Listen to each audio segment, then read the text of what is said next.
1챕터 평온 아래의 균열. 어머니 제발 좀. 남들 다 보는데 집안 망신시키지 마시고 가만히 좀 계세요. 차가운 아들의 목소리가 수많은 사람들 앞에서 제 가슴에 비수처럼 날아와 박혔습니다. 그 순간 세상의 모든 소리가 사라지고 오직 제 심장이 쿵 하고 바닥으로 떨어지는 소리만 들리는 듯 했습니다. 30년을 넘게 살아온 이 아파트, 제 손때가 묻지 않은 곳이 없는 이 집에서 저는 그렇게 처음으로 이방인이 되었습니다. 모든 일은 바로 그날 아침 삐뚤게 붙어있던 아파트 안내문 한 장에서 시작되었습니다. 제 하루는 남편이 세상을 떠난 후 20년 동안 그랬듯 새벽 오시면 어김없이 시작되었습니다. 창밖은 아직 짙은 해군빛 어둠에 잠겨 있었고 아파트 단지의 가로등 불빛만이 희미하게 창문을 넘어왔습니다. 나이 탓에 삐걱거리는 무릎을 애써 일으켜 세우자 뼈마디가 쑤시는 소리가 고요한 방 안을 채웠습니다. 이제는 익숙해질 법도 한 통증이었지만 매일 아침 저를 맞는 첫 손님은 늘 이 녀석이었습니다. 부엌으로 향하는 마룻바닥의 냉기가 발끝을 통해 온몸으로 전해져 왔습니다. 어젯밤 며느리 미영이가 벗어 던진 옷가지가 소파 위에 허물처럼 널브러져 있었고 아들 녀석이 마시다 만 맥주 캔이 탁자 위에서 위태롭게 서 있었습니다.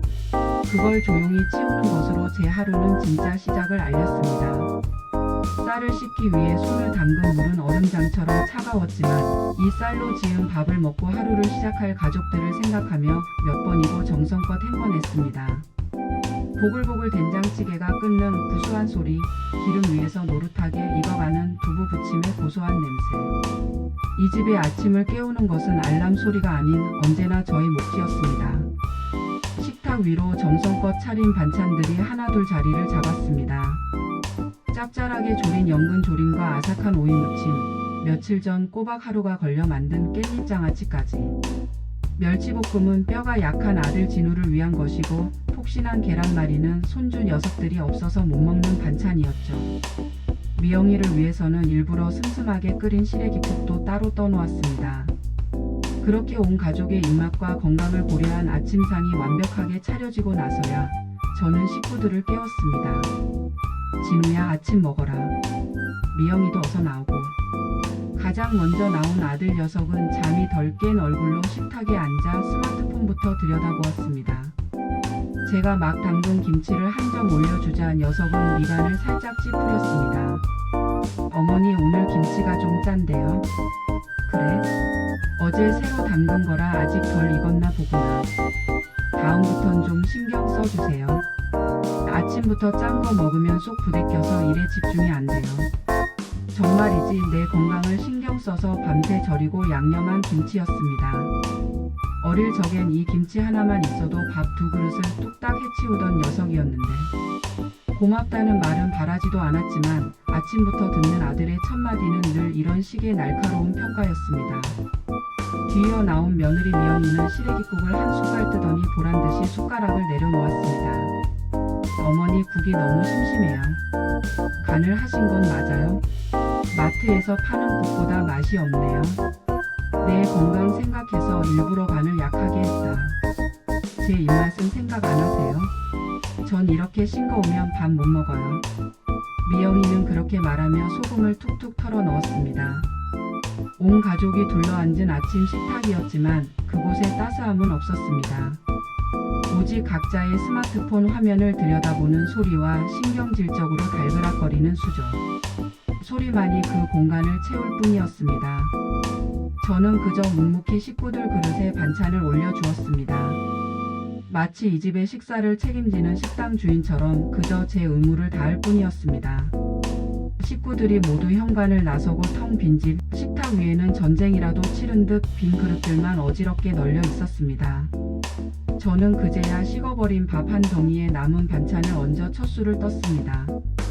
혼자 먹는 밥은 늘 모래알을 씹는 것처럼 서걱거렸고 아무런 맛도 느껴지지 않았습니다. 아들이 앉았던 의자, 며느리가 앉았던 의자, 손주들이 떠들던 의자를 차례로 바라보았습니다. 이렇게나 많은 가족 틈에서 왜 저는 항상 혼자인 걸까요? 설거지를 산더미처럼 해치우고 청소기를 돌리고 빨래를 널고 나니 오전 시간이 훌쩍 지나갔습니다. 잠시 소파에 앉아 먼지 쌓인 앨범을 펼쳐보았습니다. 30년 전 이 아파트로 처음 이사 오던 날 찍은 사진이었습니다. 젊은 시절의 남편과 나 그리고 아들 진우의 어릴 적 모습. 남편은 여기서 우리 가족 행복하게 잘 살아봅시다라며 제 어깨를 단단히 감싸 주었더랬습니다. 그때는 이 집의 모든 것이 희망이고 미래였는데 언제부터 이렇게 과거의 기억만 곱씹는 창고 같은 존재가 되어버린 걸까요? 내 마음도 모른 채 저렇게들 속을 긁어대니 하루라도 마음 편할 날이 없었습니다. 오후에 장을 보고 아파트 단지로 들어서는데 게시판 앞에 사람들이 웅성거리는 것이 보였습니다. 유독 눈에 띄는 안내문이 하나 있었습니다. 재건축 사업 추진을 위한 임시 주민 설명회 개최. 삐뚤게 붙은 종이를 제대로 보려고 다가서는 순간 등 뒤에서 날카로운 목소리가 들렸습니다. 어머니 여기서 뭐 하세요? 아 미영아. 퇴근하는 길이냐.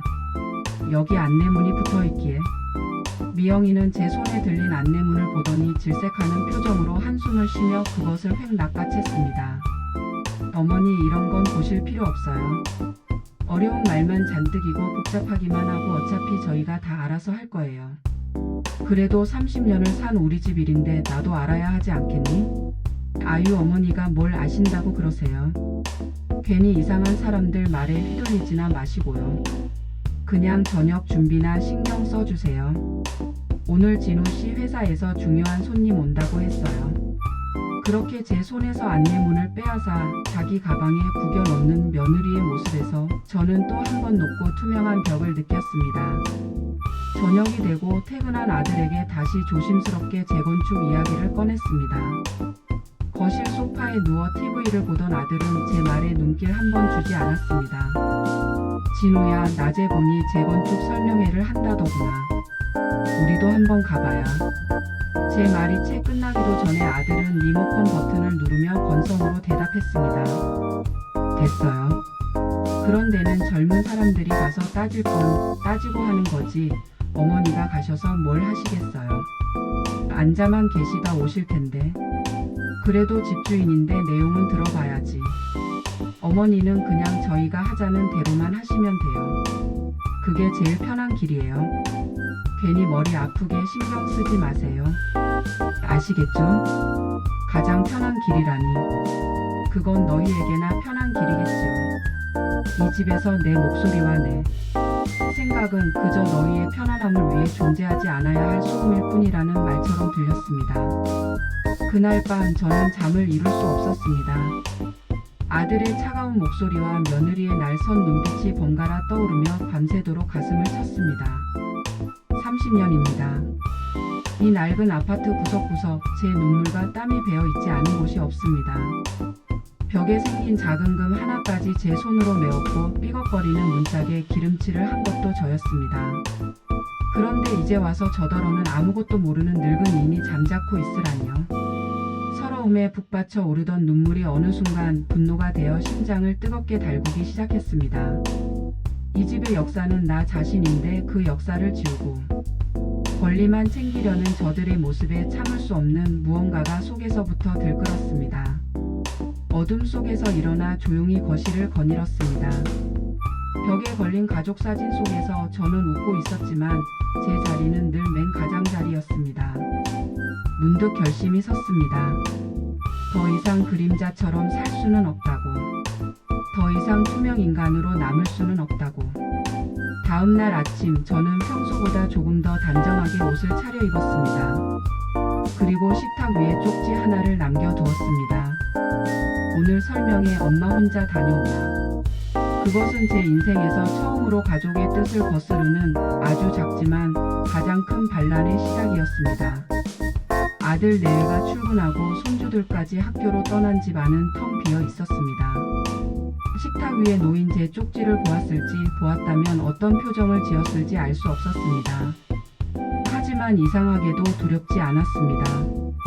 30년 만에 처음으로 가족에게 제 의사를 통보했다는 사실이 오히려 묵은 체증을 내려가게 하는 작은 불씨가 되어 주었습니다.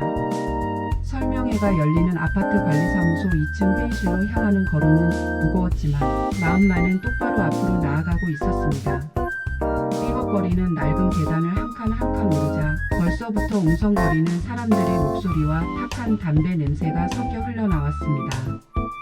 문을 열고 들어선 회의실은 이미 동네 사람들로 가득 차 있었습니다. 다들 비슷한 얼굴들이었지만 오늘따라 모두가 낯설게 느껴졌습니다. 저는 맨 뒷자리 눈에 띄지 않는 구석에 조용히 자리를 잡았습니다. 잠시 후 기름을 발라 빗어 넘긴 머리에 번지르르한 양복을 입은 남자가 앞으로 나섰습니다. 현 아파트 입주자 대표라는 박용태였습니다. 그는 마이크를 두어 번 툭툭 치더니 능숙하게 사람들의 시선을 끌어모았습니다. 자자 바쁘신데 이렇게 많이 와주셔서 감사합니다. 다들 아시다시피 우리 아파트가 이제 30년이 넘어서 여기저기 낡고 문제가 많습니다. 그래서 우리 주민들의 수건 사업인 재건축을 드디어 추진하게 됐다는 기쁜 소식을 전합니다. 박 대표의 말에 몇몇 사람들이 박수를 쳤습니다.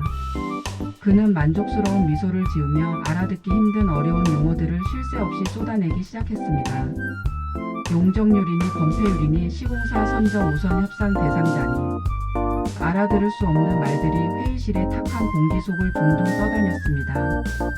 많은 어르신들은 그저 고개만 끄덕일 뿐 그게 무슨 뜻인지 제대로 아는 사람은 없어 보였습니다. 저는 가방에서 주섬주섬 낡은 가계부와 그동안 모아온 관리비 고지서 몇 장을 꺼냈습니다. 어젯밤 늦도록 저는 돋보기를 쓰고 몇 년치의 관리비 내역을 샅샅이 흘어보았습니다. 살림하는 사람의 감이라는 게 무서운 법입니다. 뭔가 이상했습니다. 특히 장기수 선충당금이라는 항목이 작년부터 갑자기 2배 가까이 뛰어올라 있었습니다. 박 대표가 일사천리로 발표를 마치고 형식적인 질문을 받기 시작했을 때였습니다. 자, 혹시 질문 있으신 분 계십니까? 없으시면 이대로 저희 추진위원회를 믿고 맡겨주시는 걸로. 그의 말이 끝나기도 전에 저도 모르게 손이 번쩍 들렸습니다. 회의실에 있던 모든 사람들의 시선이 제게로 향했습니다. 심장이 발소리처럼 크게 울리기 시작했지만 저는 애써 목소리를 가다듬었습니다. 저 대표님께 하나 여쭙겠습니다. 박 대표는 저를 위아래로 훑어보더니 인심 좋다는 듯한 가짜 미소를 지었습니다. 아이고 우리 어머님. 네, 말씀해 보세요. 다름이 아니고 제가 관리비 고지서를 쭉 떼어보니 작년부터 장기수 선충당금이 갑자기 2배나 올랐습니다. 그렇게 갑자기 오른 이유도 명확히 설명이 없었고 그동안 그렇게 걷어간 돈은 다 어디에 쓰인 겁니까? 이번 재건축 분담금에 그 돈은 포함이 되는 겁니까? 안 되는 겁니까? 제 질문에 회의실이 순간 술렁였습니다. 박 대표의 얼굴에서 미소가 순식간에 사라졌습니다. 그는 잠시 당황한 듯 했지만 이내 노련하게 연단에서 내려와 제게로 다가왔습니다. 그리고는 친근하게 제 어깨를 툭툭 치며 모든 사람이 들으라는 듯 큰 소리로 말했습니다. 어머님, 제가 우리 어머님 마음 다 압니다. 돈 문제니 얼마나 걱정이 많으시겠어요. 그런데 그런 복잡하고 머리 아픈 계산은 저희 젊은 사람들이 다 알아서 합니다. 우리 어르신들은 그저 저희 믿고 도장만 딱 찍어주시면 편안하게 새 아파트 받으시는 겁니다. 아시겠죠? 그는 제 질문에 대한 대답은 단 한마디도 하지 않은 채 저를 그저 뭘 모르는 늙은이로 만들어 버렸습니다. 사람들이 저를 보며 노인네가 뭘 안다고 저러나 하는 눈빛으로 수군거리는 것이 느껴졌습니다. 얼굴이 화끈거리고 심장이 차갑게 식었습니다. 제가 다시 입을 열어 무언가 말하려던 바로 그 순간이었습니다. 회의실 뒷문이 거칠게 열리며 땀을 뻘뻘 흘리는 아들 진우가 들어왔습니다. 아마 미영이에게 연락을 받고 불이 나게 달려온 모양이었습니다. 진우는 저를 발견하자마자 성큼성큼 다가와 제 팔목을 거칠게 잡아챘습니다. 어머니, 여기서 지금 뭐 하시는 거예요? 진우야, 이건 놓고 말해라. 나도 할 말은 무슨 할 말이요. 제가 말씀드렸잖아요. 이런 데는 오시는 거 아니라고. 그리고 아들은 제 평생 잊지 못할 그 말을 내뱉었습니다. 어머니, 제발 좀. 남들 다 보는데 집안 망신시키지 마시고 가만히 좀 계세요. 그 말이 제 귀에 박히는 순간 온몸에 피가 거꾸로 솟는 것 같았습니다. 집안 망신. 평생을 바친 가족을 위해 30년을 살아온 내 집을 위해 처음으로 낸 목소리가 아들 귀에는 그저 망신이었던 겁니다. 저는 아들의 손에 무력하게 끌려 나오면서 등 뒤에서 저를 향해 쏟아지는 동정과 조롱의 시선들을 느꼈습니다. 집으로 돌아오는 내내 아들은 한마디도 하지 않았습니다. 그 침묵이 첫 마디의 꾸짖음보다 더 아프게 제 가슴을 찔렀습니다. 현관문을 열자 며느리 미영이가 팔짱을 낀 채 우리를 기다리고 있었습니다. 어머니 정말 왜 이러세요? 저희 입장은 생각 안 하세요? 저는 아무 대답도 할 수 없었습니다. 아니 하고 싶지 않았습니다. 두 사람의 얼굴을 피해 제 방으로 들어가 문을 잠갔습니다. 문 밖에서 아들과 며느리가 나누는 대화가 비수처럼 날아와 꽂혔습니다. 당신 어머니 정말 못 말린다. 이제 동네에 얼굴 들고 다니기 글렀네. 하 내가 정말 미치겠다. 저렇게 고집 부리실 줄은 몰랐네. 저는 침대에 쓰러지듯 누워 하얀 천장만 바라보았습니다. 눈물이 흐를 것 같았지만 이상하게 눈물은 나지 않았습니다. 대신 심장 깊은 곳에서부터 차갑고 단단한 무언가가 응어리져 쏟아오르는 것이 느껴졌습니다. 모욕감, 배신감, 그리고 사무치는 분노. 그래, 집안 망신이라고 했겠다. 뭘 모르는 늙은이가 고집을 부린다고 했겠다. 이제야 똑똑히 알게 되었습니다. 이 집에서, 이 가족 안에서 제 자리는 없다는 것을, 그리고 더 이상 물러설 곳도 없다는 것을.